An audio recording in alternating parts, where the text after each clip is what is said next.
Kilometre. ठीक, अब चलिए हम बात करते हैं मार्स के बारे में। तो देखिए मार्स को और भी किस किस नाम से जानते हैं, यानी मंगल को अगर हम बात कर लेते हैं तो और किस नाम से जानते हैं, लाल ग्रह के नाम से जानते हैं। किस ग्रह के नाम से, लाल ग्रह के नाम से जानते हैं। और किस नाम से, पृथ्वी सदृश ग्रह, पृथ्वी सदृश ग्रह के भी नाम से जानते हैं। अब बात यहां पे आती है कि मंगल सूर्य से कितनी दूरी पे है, 228 मिलियन किलोमीटर की दूरी पे है। अगर यहीं पे बात कर लेते हैं हम इसके घूर्णन के बारे में, तो ये मंगल घूर्णन कितने देर में करता है, ये लगभग पृथ्वी के ही जो जितने टाइम में घूर्णन करती है उतना ही टाइम में करती है। लगभग मैं डाटा बता रहा हूं, 24 घंटे 37 मिनट। कितना, 24 घंटे 37 मिनट। और यही एकमात्र वजह है जिसके वजह से इसको पृथ्वी सदृश ग्रह का नाम दिया जाता है। किसके कारण, क्योंकि इसका जो घूर्णन टाइम है ये पृथ्वी के बराबर है। ठीक, क्लियर हो गया। और हम क्या बात कर सकते हैं यहाँ से, परिक्रमा, यानी कि हमारी मंगल परिक्रमा कितने घंटों में या दिनों में करती है, तो ये करती है किसकी परिक्रमा, अरे सूर्य की परिक्रमा। तो सूर्य की परिक्रमा कितने दिनों में करती है, 687 दिन। कितने दिन, 687 दिन। और जो है कि मंगल ग्रह पे बात कर ले तो मंगल ग्रह के उपग्रह के बारे में पूछता है भैया क्वेश्चन हमारे पेपर में। तो मंगल ग्रह के 2 मुख्य उपग्रह हैं, कौन कौन से, एक तो है फोबोस और दूसरे का नाम है डिमोस। एक का नाम है फोबोस और दूसरे का नाम है डिमोस। और डिमोस से याद रखिएगा आप लोग, पूरे सौर मंडल का सबसे छोटा उपग्रह है, कौन है, डिमोस है। किसका उपग्रह है, मंगल का। कि इसकी अगर व्यास के बारे में पूछ ले तो इसका व्यास है 12 किलोमीटर। कितना है, 12 किलोमीटर। अगर यही में फोबोस की व्यास के बारे में बात कर ले तो क्या करेंगे, तो फोबोस का जो व्यास है उसका है 23 किलोमीटर। कितना है, 23 किलोमीटर। अगर मान लीजिए कि मंगल के जो है कि व्यास के बारे में बात कर ले तो आप क्या करोगे, तो मंगल का व्यास आप लोग याद रखिएगा 6800। कितना, 6800 यानी 6700 किलोमीटर। अगर यही मान लीजिए मंगल का पूछ रहा है तो पृथ्वी का तो भी पूछ सकता है। एग्जामिनर को ऐसा थोड़ी नहीं कि मंगल के बारे में पूछेगा। तो अगर पृथ्वी के बारे में बात कर ले तो हमारे पृथ्वी का हो जाएगा अर्थ का, यानी कि कितना हो जाएगा, 6371 किलोमीटर। ये क्या है, रेडियस है, क्या है, इसका रेडियस है 6371 किलोमीटर।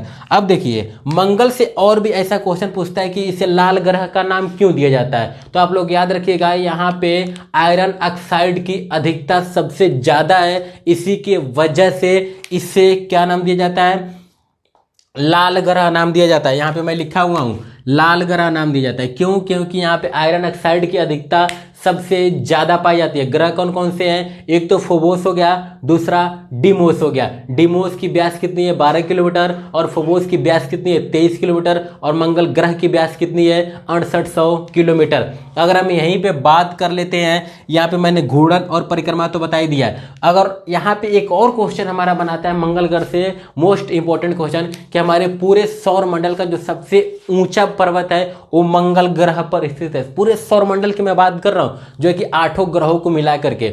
और उस पर्वत का नाम क्या है, तो उस पर्वत का नाम है निक्स ओलंपिया। क्या नाम है, निक्स ओलंपिया। नाम याद रखिएगा आप लोग, निक्स ओलंपिया,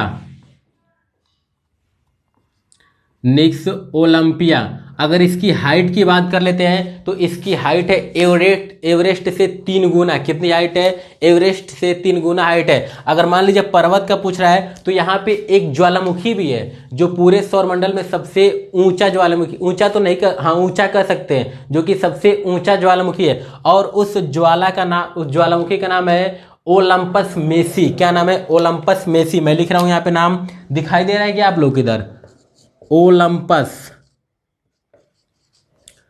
ओलंपस मेसी। और जो है कि इसको यहां से और क्या क्या क्वेश्चन पूछ सकते हैं हमारे पेपर में, आप लोग कमेंट में बताइएगा। आप लोग कमेंट में बताइएगा कि यहां से और भी क्या क्या क्वेश्चन पूछ सकते हैं। अगर मंगल ग्रह की आंतरिक संरचना के बारे में बात करें तो इसमें भी पृथ्वी सदृश जैसा एक क्रस्ट मेंटल कोर पाया जाता है। किसमें, इस मंगल ग्रह में। और यहां से क्या क्या क्वेश्चन पूछ सकता है, तो इसके उपग्रह भी मैंने बता दिया, और जो है कि जो क्वेश्चन पूछने लायक होंगे या जो फिर पूछे हुए होंगे।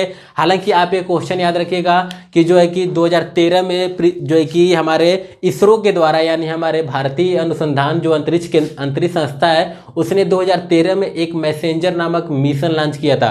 क्या किया था? मैसेंजर नामक मिशन लॉन्च किया था, जो 2013 में किया था। और वो हमारा जो मैसेंजर मिशन है वो सक्सेसफुल हो गया है, और 2014 में जा करके अंतरिक्ष यान में चला गया, यानी कि मार्स पे चला गया था, मार्स में, और वो अभी तक हमारे पृथ्वी तक डाटा को भेज रहा है। तो इससे भी आप लोगों को याद रखना है। क्लियर होगा आप लोगों को? तो मार्स से इतने सारे क्वेश्चन हमारे पूछते हैं। और जो हमारा मार्स है ये आंतरिक ग्रहों की श्रेणी में आता है। किसमें? आंतरिक ग्रहों की श्रेणी में। क्यों? क्योंकि ये सूर्य से ये 4 ग्रह पास है, और इधर के जो सूर्य से जो बहुत दूर हैं, इसलिए इनको बाहरी ग्रह का भी नाम दिया जाता है, और यहाँ पे आंतरिक ग्रह का नाम दिया जाता है। अगर आकार के बारे में आप लोग को पूछते कि मंगल ग्रह आकार में सबसे कौन से नंबर पे आता है, तो सबसे पहले आप देखिएगा बृहस्पति सबसे बड़ा होता है, उसके बाद हमारा शनि होता है, उसके बाद अरुण, उसके बाद वरुण, ठीक। उसके बाद से नंबर आता है पृथ्वी, पृथ्वी के बाद आता है शुक्र, शुक्र के बाद हो गया मंगल, यानी कि 4 ये और 2 ये 6, यानी कि 7वें नंबर पे आता है। 7वें नंबर पे आकार के आधार में सबसे छोटा कौन सा है? तो सबसे छोटा है बुध।